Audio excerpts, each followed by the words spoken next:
Welcome to Magicians Talking Magic. My name is Ryan Joyce. I'm George, aka Kid Oldman. And my name is Graemazing. Thank you so much for tuning into this very special guest host episode of Magicians Talking Magic.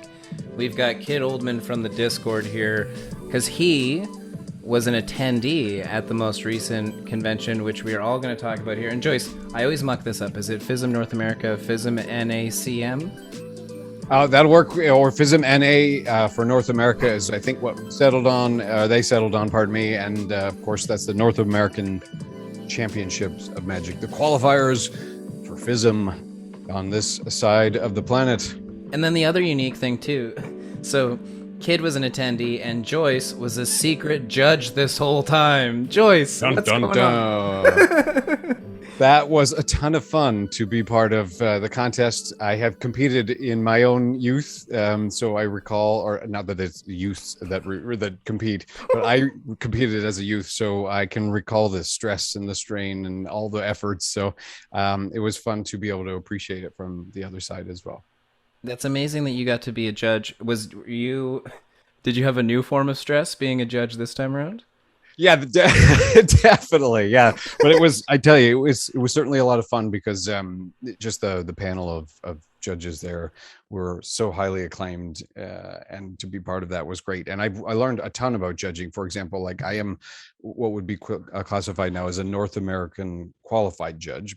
And that's not the same as a FISM qualified judge. Like I couldn't go and judge at at FISM level. I've got to enter, so like be a judge at so many contests before I can elevate to that level. So there's a lot of what I learned is there's definitely a lot of structure. There's a lot of just like any contest, like they treat this very very highly, and it's revered. So they make sure to that there's boundaries and structures and all that. So I was thrilled to be part of this one, and I learned a ton. And by the way, some of the coolest magicians on the planet were that panel, which we're going to talk about, the who's and the what's and the where's.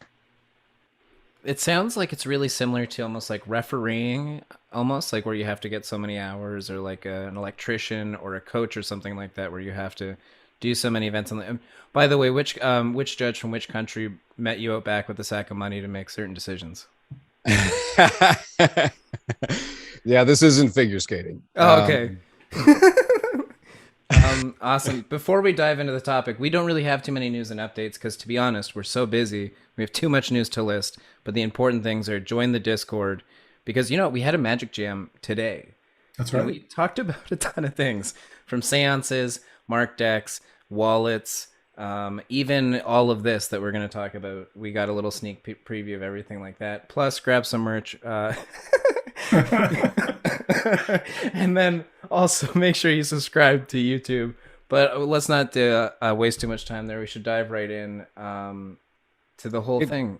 Joyce. Yeah, totally. Well, I just wanted to continue on the competition judging side, if I can, for a sec, because there was a total of 21 acts. I believe it was 21, maybe it was 22 in both stage and close-up.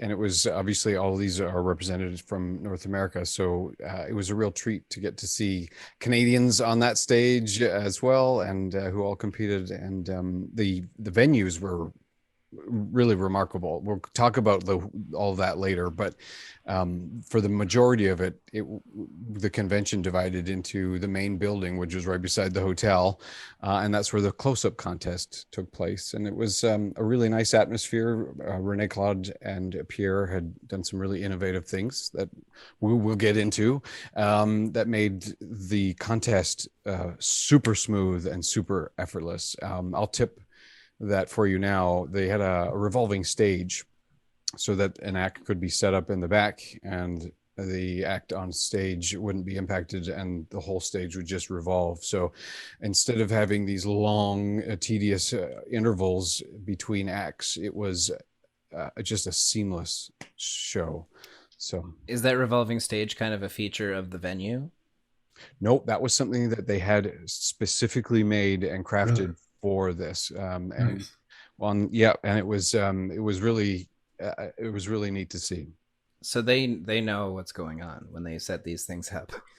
They have done their research, and not only, of course, well, let me just also officially mention who was in charge of this. Renee Claude Auclair, of course, is the president of Canadian Association of Magicians. She's also the president of FISM North America, and she's the co-organizer of FISM and FISM NA that just unfolded. But she's also co-organizer with her husband Pierre of the Festival de Magie, which celebrated 10 years this year.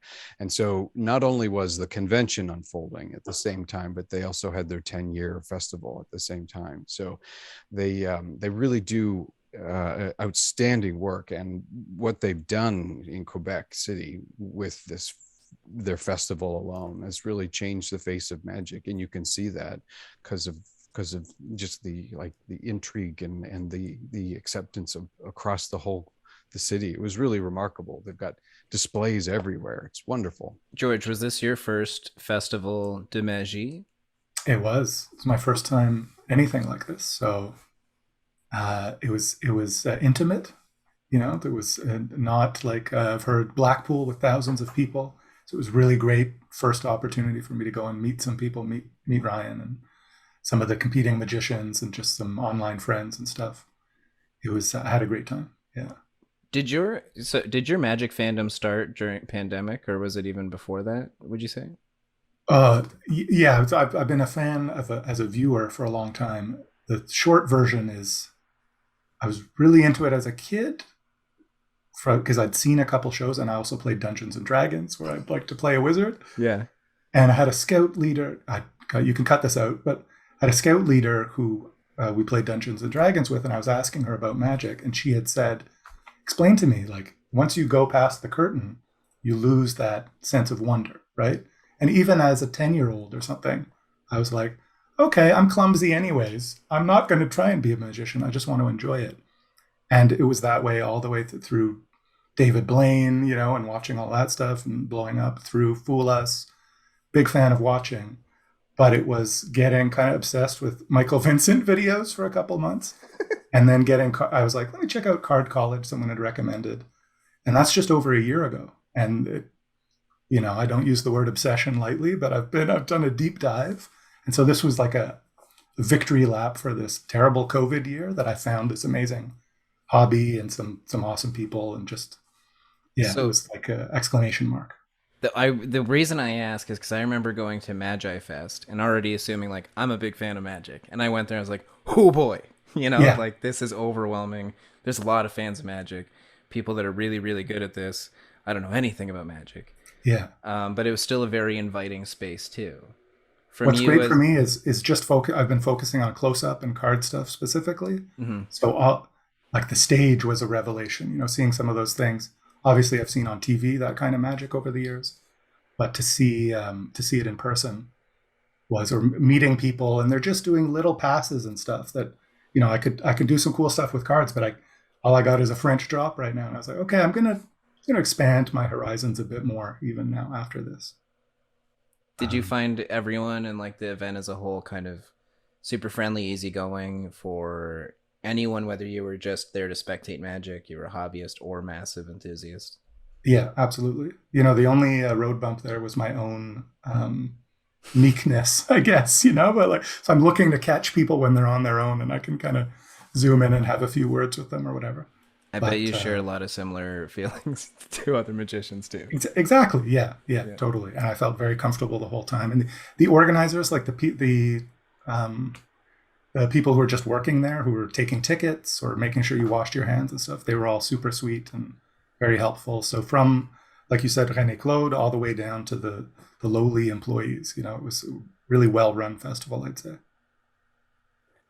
I totally agree. And the venues were just delightful. I mean, I was at the main hotel, which like the official conference center, and it was on the start of what would be called Le Grand Allée, which is basically 40 restaurants or 50. I'm not sure. It's an abundance. It's a street of restaurants.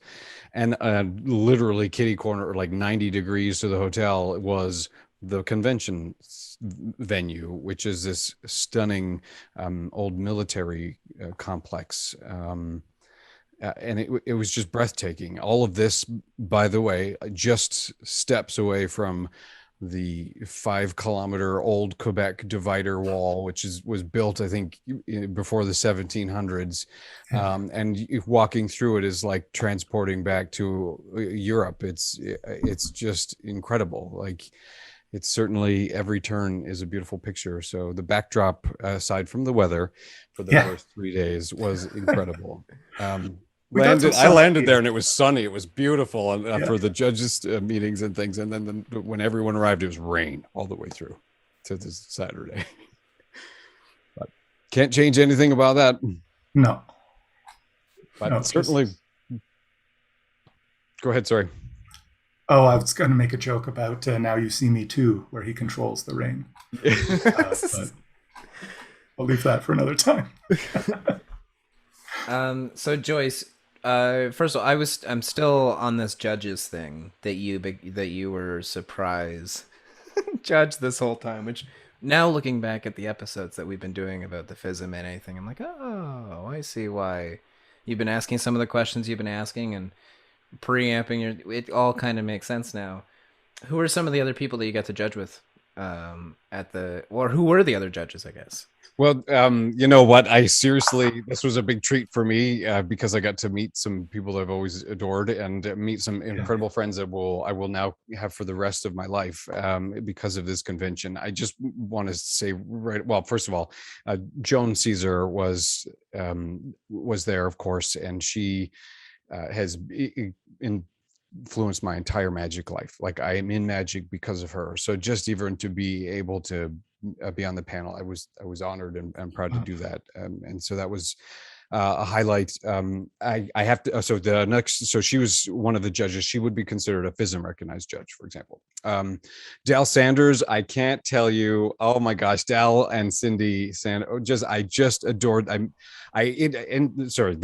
is the judge. I have to go on a side topic because I didn't know who Dal was to recognize him to face, and we sat across from each other at the airport in Toronto for like 2 hours. And had I known, I would have walked over and just had the loveliest conversation, because they're from Dallas, Texas, and Dal Sanders was Ronald McDonald for 40 years, the official Ronald McDonald for 40 years. And if you ever asked him to show you his socks, he always has a fresh pair of Ronald McDonald socks on. I can't tell you how much I just adored both Dal and Cindy. They made my entire trip, and I met them at the airport, incidentally, without even knowing it.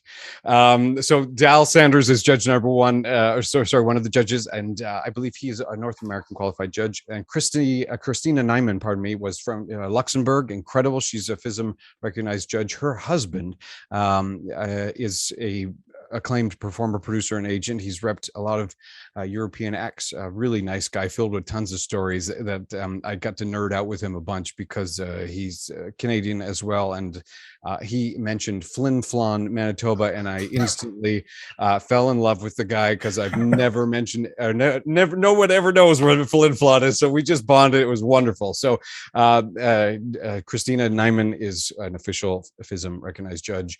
Juliana Chen was the next judge. She is FISM recognized. I can't tell you, as a gay man, I have the biggest crush on Juliana Chen. That's how magical she is. And Raymond Dion from Quebec, amazing gentleman who, like myself, is a North American recognized judge. Just adored hanging out with him, and all of the judges made this so much fun. And it was a real treat to be able to share that panel, let me tell you. Have you met Juliana Chen before? No, I hadn't. Oh my gosh. And I just adore her. Anyways, we had lots of great combos, and what a true talent. When she took the stage on the gala show, it's just breathtaking. And I I was told about something I thought was quite hilarious about making a mess on stage. And she certainly does make a great mess on stage. is just beyond spectacular, and normally would be a stage manager's nightmare, but their organization was so great. Their show layout was interesting. We'll talk about that in a minute. But I was anyways, about to ask what did she do, but I'm pretty sure you just answered that question. she absolutely did her incredible award-winning act with that. Anyways, I don't want to tip it in case others haven't seen her full set, but it just unbelievable performer. She owns that stage. Like when she walks on that stage, everyone's eyes are on her. Like there's no way you can look away. She's absolutely captivating, and she is becoming one. I know she coaches a ton of acts, and she is just an amazing resource for great magic. She knows her stuff. Oh, it was so amazing to get a chance to chat with her. All right. We'll talk about it a little later too when you got to interview her and some of the other performers. She was dropping some. They all had great advice, but talk about that in a minute. That was super fun. Yeah, that was a fun panel to share. I'm curious. I want to hear about your first day, if you don't mind, George. Yeah, absolutely. I had a great start to it where we'd made there were two venues here, both of them beautiful, about a 15-minute walk apart, but I ended up at the wrong one. And I'm pulling on the doors that are locked with my lovely wife, and she's walked me over. I'm a little anxious. And there's this guy sitting on the ground next to the building, maybe with a smoke, looking at his phone. He's like, we're at the wrong place. So right away he's saying we're, and I'm like, oh, we are. Okay. Yeah. Anyways, this was one of the competitors, Joe Marchese, who did a really cool act with, I guess, I don't know what it's called, a manip. It's not manip, right? It's like, a stage competition act for sure. In which category I couldn't identify. Probably general magic, but yeah, he was a clocks and stuff appearing in this, and he's a guy who, in some ways, had gotten the itch during quarantine to get his act back together. But he's been doing magic for a long time. He's not a young fella, and we had a great walk from the wrong venue to the right venue, where we even stopped to take a break. And I had that moment I've been reading about where you meet a magician, they say, well, show me a trick, and I didn't know what that would feel like. I've read about it a lot, people telling that. And it was awesome because I had a few little card things ready. He's like, oh, you got a pack with you? Showed him a quick trick. And then he showed me a couple things. And then we kept going. And so that was a great highlight. And then right into the first contest. So now I'm sitting next to him, and he's leaning over and giving me little things as we're looking through the close-up contest of micro-magie. So that was great. Went back home, had a great dinner on this strip of restaurants, and then the Billy Kid show that night with my wife. Her first time seeing a full hour, magic stage show, and that was a complete blast. We loved it. So great start to the week. Yeah, totally. My first day started obviously 2 days before with the judging things, and at the airport. I just wanted to mention I met Mike Miller at the airport as well. It was Dal Sander and Mike Miller and Cindy all headed over from Toronto, and I've known Mike Miller for years. He is without a doubt one of the best stage managers in the business and the nicest guy on the planet. It was really awesome to see him there. I knew he was going to be there. I just didn't know when I was going to bump into him.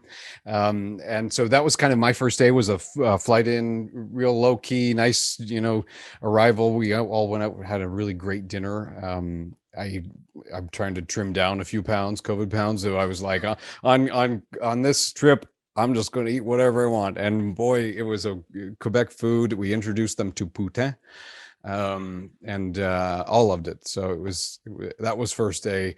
But I will say exactly. The first day of the convention was a kickoff right away with the close-up contest.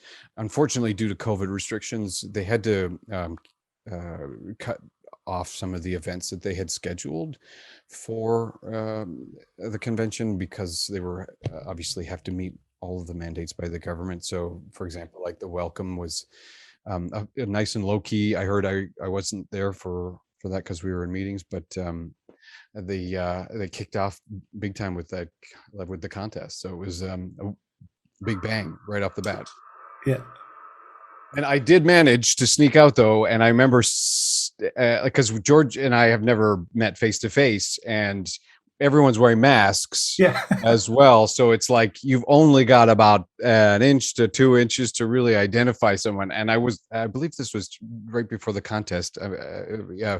And I was walking right past and did one of those double. Yeah. And sure enough, and then that was when you introduced me to Joe, right? You were sitting beside Joe. So it was a good treat to meet. Yeah. Right before everything got kicked off. Yeah, it was a great first day. Truthfully, nice, low key, with a great send off with Billy King Joe, which was a ton of fun, and off to bed. George, what was your experience seeing? I've never seen a competition before. Ah. What was your experience like? So you saw a full magic show, plus you also got to see a bunch of competition acts. What is that experience like? Because I've seen tapes of competition acts, but I've never Okay. experienced them, back to back in that whole vibe. It's a, as a total, it's a whirlwind. I'm glad I was taking some notes through it because there was nothing weak on that stage. But then when I was recounting it after, I was like, and then trying to remember what happened in what sequence was tricky because it was just bang, bang, bang, bang, amazing. And people have polished these presentations so that they are memorable, full of exciting magic, or whatever. So, and for me, I'm looking at the card stuff more specifically because then I can kind of understand what's happening. So the first performer wasn't doing card stuff, but then we had Sean Ridgway and Chris Stoltz both did just like sort of card magic sets that were really, really impressive.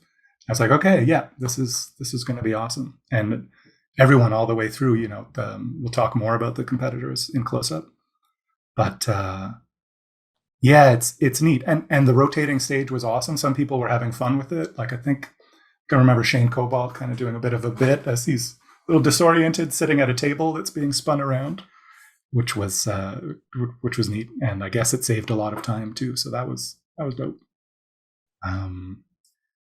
Should we talk maybe about the competitors, Ryan, who were in close up? Maybe, I don't know how much you can say as a judge. How about you have your go? I will observe. Okay. Yannick Lacroix, who I've just met recently, is a Montreal-based guy.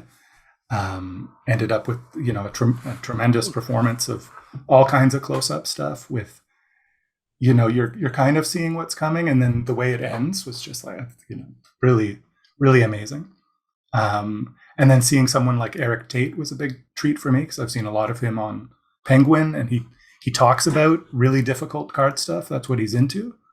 And the back of your mind, you're thinking, like, yeah, these are recorded. They can re-record it or whatever. So to see someone do a bunch of stuff in a row, it's a sort of a 3-card Monty routine with a lot more to it and really great audience interaction. Despite the COVID restrictions, I think all the performers did a great job of bringing the audience in.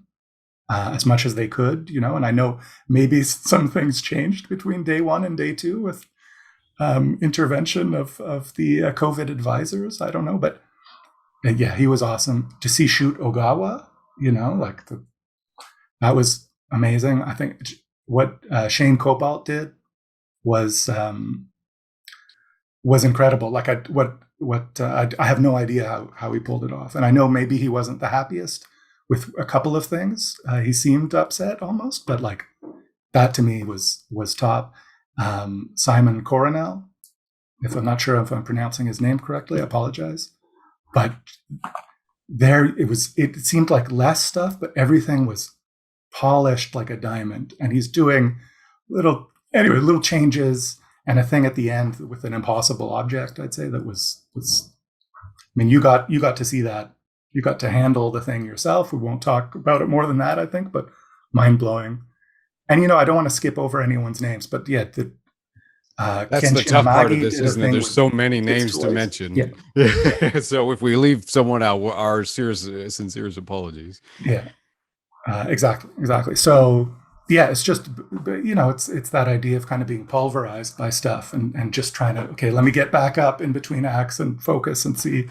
And I think, I was glad I had my notebook and stuff. Taking notes really helps with that, to sort of look back at it and be like, this and that. And so the close up, and it felt like it went by in a snap, even though it was probably over 2 hours of performance. Because you're just time flies when you're having fun, kind of stuff. So, yeah, that was terrific. And Joyce, as a judge, when you're judging these, and I know this is going to be kind of a unique question to answer, how do you judge something like this? Oh, they have very clearly defined categories of Okay. for the competition. So I can't recall. I think off the top of my head, I think it's 6. But anyways, and so it's out of 100, a score of 100, and so there is a process for all this, and so you can break it down to essentially like I'll try to do some like originality and showmanship and various categories in there that off the top of my head I can't spit out, but right in front of you. So it's a very easy process on the side of judging. My thing was because this was a contest, the judging is technically the most important aspect of this, and so the judges, us, were on elevated platforms on the same level as the stage, and all I could think of at first was, oh my gosh, I'm so sorry all these people behind me are having to stare at my back. But it shows you that the importance of the contest, and that's the same in the theatrical side of it. We're given space so that like people aren't peeking behind us, and there's this separation from the crowd on that regard. So all confidence is given to the stage, to ensuring that the judges are able to see clearly everything that's required. So for us in the audience, we had the great camera work, right? There were 2 really good quality screens on either side, one on either side of the stage. And I think the camera team was limited maybe in the number of people, but they were doing an incredible job, zooming in. And I think a lot of that came from the rehearsals or whatever. But as a judge, I was wondering, could you also see the screens, or you're just supposed to look at what you can see from your chair? Yeah, no, I was referencing the screens as Also, well, okay. for sure. Yeah, it was. Okay. Yeah, the tech side of the stage was remarkable. They went all out to make sure that everything was visible for everybody, and the quality of the sound system, and the lighting, the camera overhead. I was cool because it was they could control it and spin it and zoom in, so they really had some good technology available to make sure that everybody can see. I've also previewed the layout. I will keep this secrets, but I previewed the layout for next year when there's over 2,500 people, and it's incredible. And just for all the people that would be listening, it's going to be happening in the same place again, the same city and the same kind of thing, but different venues and things. Yeah, that's right. Yeah, same city, Quebec City, but different venues. It'll be. My apologies to Jocelyn, but Centre des Congrès du Québec, de Quebec, not du. It can't be du. Let me try that again. Centre des Congrès de Quebec, and actually, just as a brief side note there, if you go on to FISMQuebec2022.com, you can see the venue that I just butchered the name. My apologies. And it's remarkable. It's stunning. And it will be the backdrop for the convention. So check that out. And as a little sidebar, which I think will show you just the dedication to make this happen, because for those listening that aren't aware, or might not be aware, this is the first time in 75-year history that FISM has ever arrived to North America. So it has never actually been on this side of the planet. So the gentleman from the Congress, or the Center, Centre des Congrès de Quebec, actually flew to Busan, South Korea, to be part of the bid, so that he could see what FISM was and what the vastness that it is. So there's been a many year effort to make this happen. So as Canadians, we should certainly be proud. Back to these events that were happening. There's tons of competitions that are going on, and the reports are out there of all the people there. But what about some of the other lectures and events that also took place that were going on? Because you're not just experiencing competition. You're also engulfed in basically a magic convention, right? Yeah, I mean, we could talk about the first lecture, the one I was probably looking forward to the most. Jared Kopf came out, and I got some notes on that.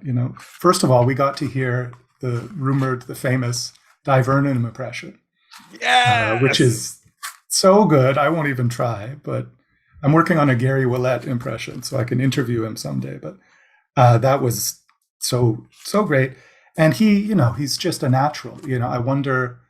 He's no notes, and he's just up there quoting, just dropping wisdom. And like I was saying to Ryan, like because I've seen Jarrett speak a few times, and he does use a lot of other people's words at just the right time. And it's like he knows, why would I try and paraphrase what Hilliard said as the incantation to greater magic when I can memorize it and give that gift to everyone? Someone like me who's now like, okay, I know Kaufman's working on a new version of Greater Magic, so that's on my want list. Yeah, he talked about all kinds of stuff. He talked about Vernon's cup and ball quite a bit.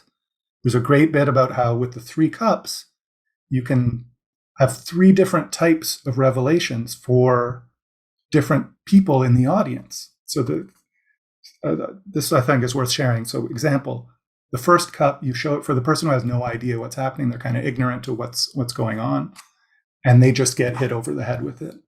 But the second cup, maybe you do something different to kind of fool the person who knows basic cup and ball routines, someone who's kind of in the know.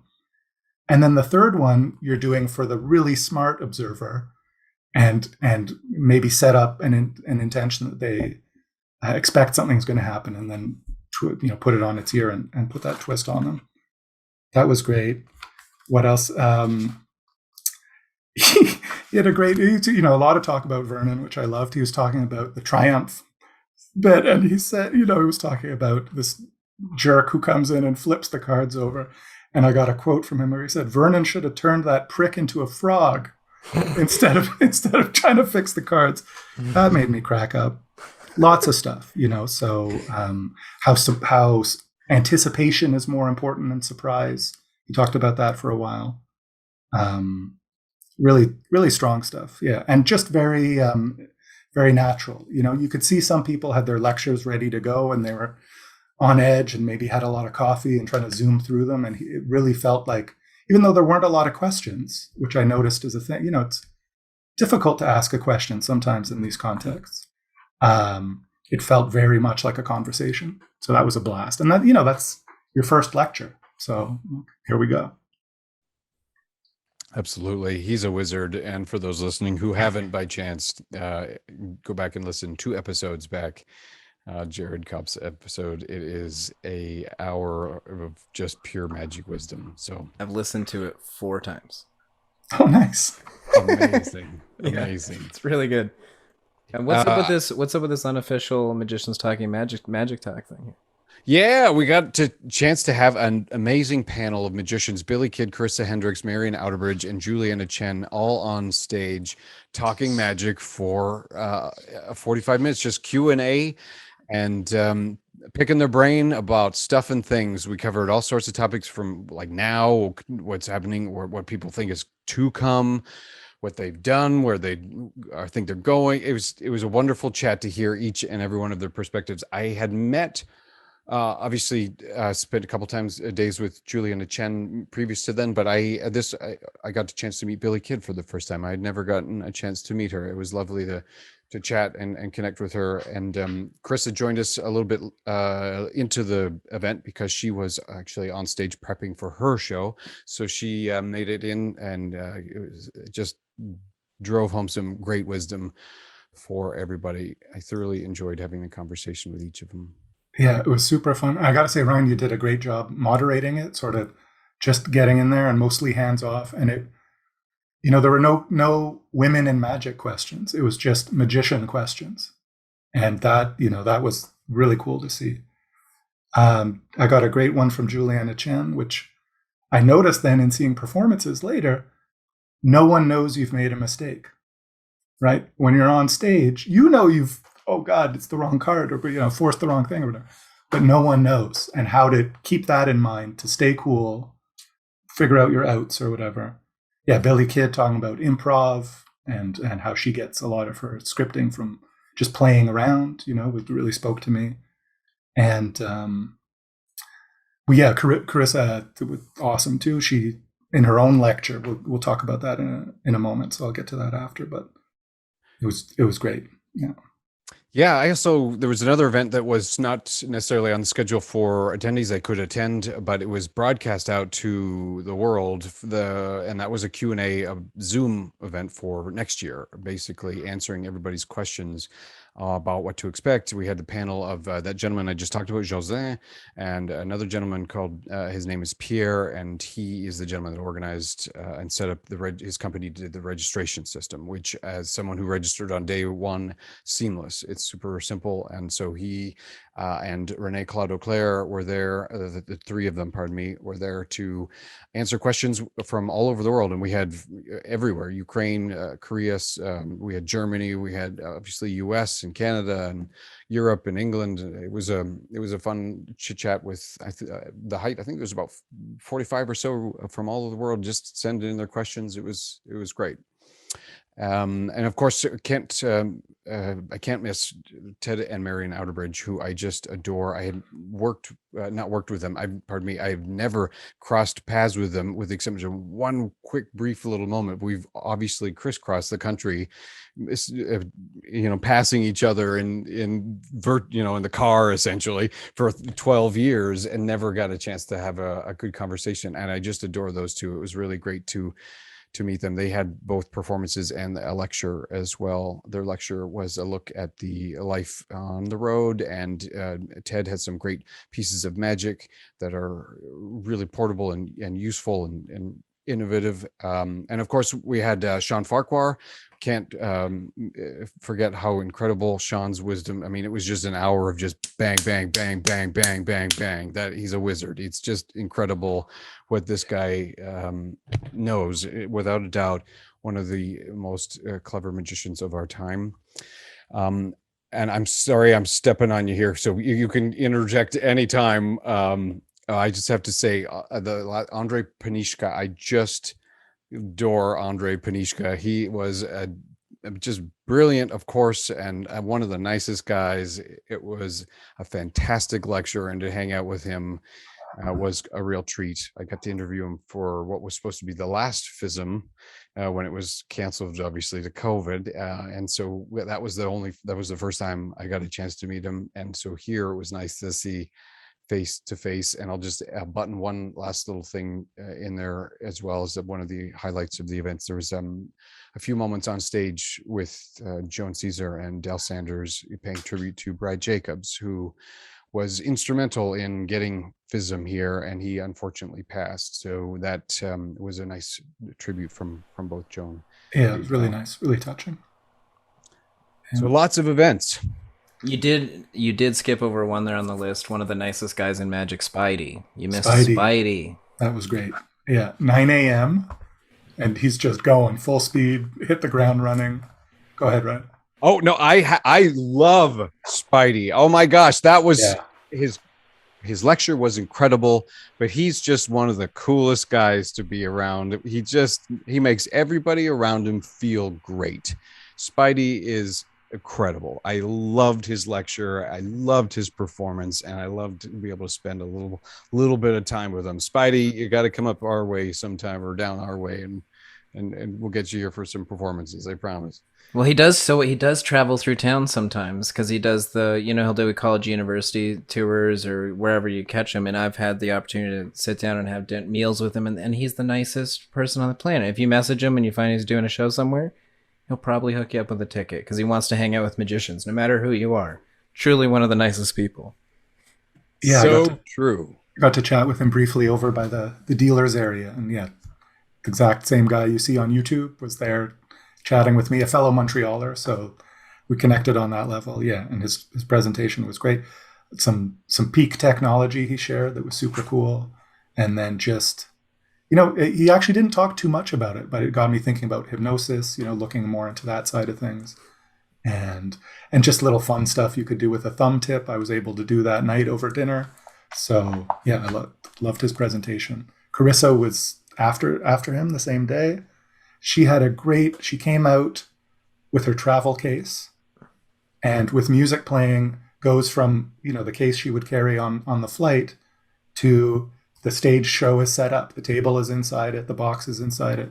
She talked about the wonders of the Container Store, which I guess it's not a thing in Quebec, maybe in Calgary. That's a USA brand US only. thing? Okay. Yeah.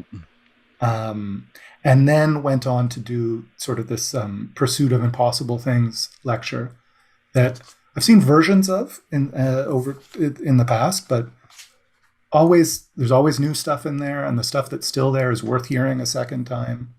And she ended with this really touching bit, and she was moved, and a lot of people in the audience were just saying, maybe you're here trying to figure out what it is you want to do, or if you're able to do something. And she said, just do the thing, whatever it is. So for me, it meant something, and I think for a lot of people in the audience, it meant something. That was terrific. Yeah. It was a real treat. Yeah, and to add about Andre's presentation, what he was showing is sort of secret technology. We won't talk too much about it, but the way he presented it with, he's talking about small details on card backs. Probably said too much, but he's got brilliant. A giant card in hand. And then when he needs to show an even closer detail, he has this prop of a giant fake magnifying glass. Yes. With a cutaway, it wasn't a real a cutaway of what you would see if it was a magnifying glass zoomed in. And he had more than one card, and he could show what the card would look like beveled and what the different parts of it would look like by flipping what was shown on this giant magnifying glass. Brilliant. Spidey had joked with him, how did you get this through customs, this stuff, And I got to talk to him also after. Picked up one of his decks, and it was a couple bucks short, and he cut me an even better deal. So thank you, Andre. Great presentation. And Ted and Marion, the thing I'd say about that was just, he also a Montrealer, Ted. And I think, it wasn't for me, but I think for touring magicians, all the stuff they had about their riders, and they were selling a package that had, here's a form thing you can use to have people sign for this and for that and that. Really to kickstart anyone who wants to start being a professional truck driver, as he described himself. Right. So friendly, and such a great rapport between the two of them. I can't wait to see their show someday soon. So true. Gosh, so many things. Really, it was just loaded. I know, we could talk about all the competitions and things like that, but I know those lists will be out there. And again, apologies to all the competitors and things if we didn't mention your name on this podcast. But, this podcast does have a time restraint to it. I want to just know, before we wrap up, 2 questions for both of you. Do you have a magic highlight first? So, and that could be anything from a trick, a friendship, to a moment. What would be your magic highlight from the event? And I think maybe the second question, what would be your theory highlight? Do you have a golden nugget that was your favorite takeaway from the whole weekend, that you were just like, wow, just that one little piece is just it's got me going right now. Joyce, I'm going to push it on you first. Yeah, I really could not pinpoint one single one. I'm going to just divert and say, not divert, but I will say some of the things that I thought blew my mind. One of the things that I thought was really special is Carissa's setup for her table. For me, I just thought that was super brilliant, and she had some incredible tips in there about simplifying the record process so you can continually evaluate yourself, that I thought was I've never heard anyone speak to that. And was this the audio waveform thing? Yes. Okay. Yeah. Yes. Right. And how she makes that just built into her table was beyond for me. I thought that was perfect. I'm trying to find this balance where I want people to go and see their lectures without tipping too much. So it is certainly a narrow line we're trying to play, but we hope that you can appreciate what we're trying to do here. And truthfully, I loved Spidey's lecture. He's just a ton of fun. And I really enjoyed learning from him, and his practicality approach. Anyways, I really enjoyed it. Well, I've got three, let's say. So magical moment, because I haven't talked about at all yet. I'll talk about the stage competition and what I thought was so great with two of the people who won, Nicolas Dutel and Stuart McDonald. I think more than everywhere, there are so many good things, but both of those stood out to me. And if I was going to try and describe them, I would have described them as Pixar shorts. Both of them had like a heartwarming story kind of to them. You know what I mean, Ryan? Like very That's different. a beautiful style. description of that. Yeah, and you could see how certain acts were missing that through line of kind of narrative cohesion the whole way through. Other people like Gary Sparks, I loved. He does a kind of a drunk act that's sort of like a Chaplin-esque type thing. That I just adored that, and that had the same thing. But in these two winners, which we shouldn't say anything about, hopefully people get to see both of these either on Fool Us or whatever, wherever they're going to end up. It's just really inspiring. Of that's the power of thinking about the narrative through line of a routine or whatever. So that was terrific. Now I'm forgetting the one thing I was going to say with my joke of someone that made a. Can I tell someone else's joke? I don't know. Sean Farquhar had a great joke about an Elmsley DVD series where you get volume 1, 2, 4, and 2. Which to be on the inside and get that joke, I was like, I get that. That's actually very funny. And what was your second question? Oh, if there was a golden nugget theory piece that you a take home, sometimes someone says like one thing that's just kind of like, ooh, that really sparked it, Probably, and it relates to what I'm saying with this sort of narrative through line. But Carissa talked about using limitations and finding limitations to then be able to make better art, and it's something I know from the world of visual art. I work in games, where we're always limited by technology and time and technology and time, but basically, which forces us to cut big things and focus on other stuff, and we end up doing great stuff because of that. And so right now, I'm trying to be super wide scope. I'm just taking everything in that I can. But if I were to start working on an act or whatever, or even prepping for little dinner party things, coming up with a set of limitations. I won't even. Yeah, she gave examples and stuff that were great, but that for me is something you can apply to any art, and I think to magic very strongly. So just to add on that idea of limitations here, even though sometimes I find, especially with magic, is you got to perform a show to then understand some of your own limitations, if that makes sense. Yeah. Yes. And realize I can't pull that off. Okay, great. Just learn. You know what I mean? Something like that. Just because I went through an experience like that recently. So I just wanted to button on that Jared Kopp's lecture with specifically movement and his outlined through the cups and balls, essentially how the moves that magicians justify themselves as being acceptable, even though they're completely not. Yes. I'm destroying his message. I'm sorry, I'm not articulating that the same, but was just brilliant to see the mastery behind the movement that he has clearly studied. It was remarkable. A lecture, remarkable. Yeah. It's absolutely. I'm so jealous I didn't get to go and attend this incredible event. But Joyce, do you have all the details before we wrap up for FISM 2022? Absolutely. Make sure to check out FISMQuebec2022.com. It takes place from July 25th to 30th in Quebec City, but you're going to want to come a couple days before and a couple days after because they have other events scheduled in addition that coincide with the Festival de Magie. So you want to visit FISMQuebec2022.com. I cannot say with enough pride in my heart how incredible René Claudeclair and Pierre Armel did on this convention. It was something that I know I'll remember forever. It was obviously limited by COVID, but what an experience for those who got to be there. And next year already is in excess of 2,000 plus registered. So next year is going to be wild. Yeah, we had such a fun time. You know, I had the pass to go see everything. My wife got to do the pass where she could see the shows.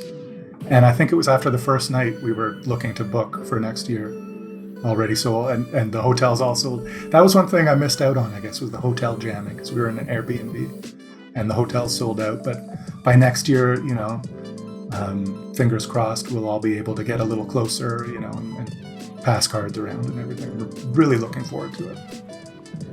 It was a real treat. And those listening, make sure to visit FISMQuebec2022.com. Well, I think this has been a great episode. This has been awesome. I always like when we get to share shared experiences from different perspectives. Like whoever gets to do this, a judge and an attendee to a competition with a goofball. I mean, come on. Where better stuff do you get this than on Magicians Talking Magic? And if you watch this episode, thank you so much. Make sure you hit subscribe on that YouTube channel. If you're listening, make sure you're subscribed and leave us one of those 5-star reviews. And head on over to our merch table on Redbubble and support us with some merch. Oh, yeah. And last minute shout out to Eric Tate over at the Penguin Podcast, because I got to meet him on the very last day. And he was a real fun guy to hang out with. So we will make sure to connect and bring him on sometime. Random side note before we finish. Did you know Eric went to school in like Toronto? Did you know? Yeah. Yeah, he went to broadcasting school in Toronto. Interesting stuff. We'll have to uncover this a little bit more or something like that. But thank you so much for listening. Sorry. Yeah. All right, peace. Well, thank you so much for listening. My name is Ryan Joyce. My name's Graemazing. I'm George. Shibbolazum. Tadoozle. Set it off. Meow. Meow. Thanks, guys. Clunky close. We did it.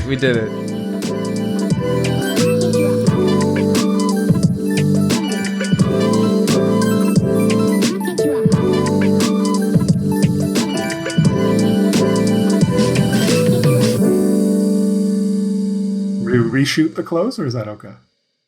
Start from the That's fine. That's how we do it. It's a one-take wonder. That's all we do.